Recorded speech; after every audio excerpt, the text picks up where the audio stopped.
আকীদার থেকে বড় দ্বন্দ্ব আল্লাহর জমিনে হতে পারে না।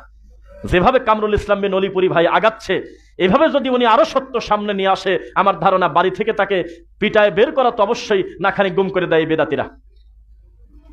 কি বলেন আপনি? আকীদার দাম নাই মানে?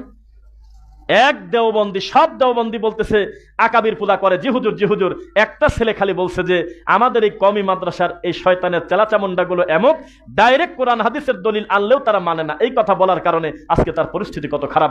সবাই তাকে ছেড়ে দিয়েছে, কিন্তু আমাদের মাঠে তাকে সম্মান দিয়ে মাহফিল করে। আলহামদুলিল্লাহ। এই জমিনে যারা শুধু কোরআন হাদিসের কথা বলে, তারা প্রথম সম্মানটা পায় আহলে হাদিসদের কাছে। তার প্রমাণ হলো মাওলানা দেলোয়ার হোসেন সাইদী রাহিমাহুল্লাহ। আল্লাহর কসম, সাইদী সাহেবকে যদি কেউ অন্তর থেকে তার যোগ্য মূল্যায়ন করে, একমাত্র আহলে হাদিসরা, পৃথিবীতে আর কেউ না। কারণ বাকি লোক হলে শয়তানি করে, অভিনয় করে, মানে দুনিয়াবি কিছু সুবিধা নেওয়ার আশায় এইগুলি তার নামটা ফেস করে ব্র্যান্ড অ্যাম্বাসেডর অথবা স্পন্সর্ড হিসেবে তাকে ব্যবহার করতেছে। মূলত তারা জানে না যোগ্য ভালোবাসা আমরা তাকে বাসি। আমাদের মাদানী আলেমরা বলছে, আজকে থেকে 30 বছর আগে তাকে মদিনা বিশ্ববিদ্যালয়ে ধরলাম, একসঙ্গে বসলাম, যখন যতগুলো ভুল ধরায় দিচ্ছি, তার একটা ভুল ধরার পরেও তিনি রাগে না, মিষ্টি হাসে আর বলে আমি সংশোধন করে নিলাম। আলহামদুলিল্লাহ।